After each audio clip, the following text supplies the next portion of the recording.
So I've been thinking a lot lately about this idea of control at Mealtimes.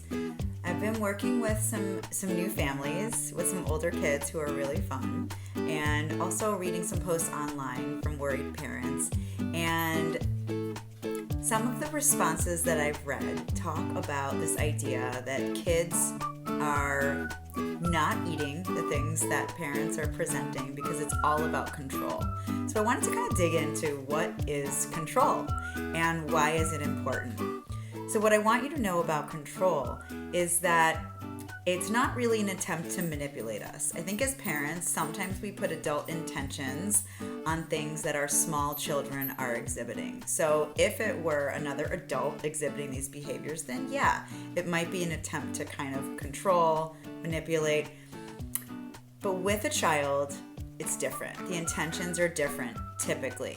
With a very small child who doesn't want to eat something that's offered or needs things to be just a certain way and exactly that way in order to be comfortable at a mealtime, that child is doing that for a different reason. That child is attempting to control the situation for reasons that are protective. Yes, that child is attempting to protect him or herself from experiences that he or she thinks potentially could be unpleasant or harmful. So I want you to consider the child maybe who had some difficulty transitioning from bottle drinking or breastfeeding to solid foods, or maybe from pureed smooth baby foods to pieces of foods that needed chewing. Maybe that child experienced repeated gagging, even vomiting. If you were that child, you might come to the table the next few times a little wary, or the next several times. You may wonder, is this food going to make me gag? Is this food going to make me throw up? I really didn't like that, and I don't want that to happen again. So consequently, you may not accept when somebody presents you with a spoon or a piece of food.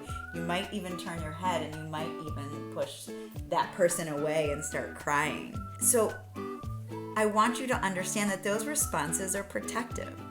When we can partner with our children and understand why our children are concerned or anxious or stressed when they come to the table, we become an ally and a person who can help them learn to understand themselves.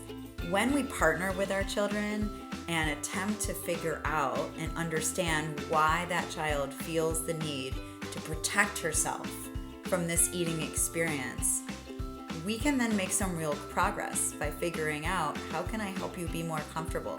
How can I help you not experience those things associated with eating that don't feel good for you? How can I help you find enjoyment at the table and build from there?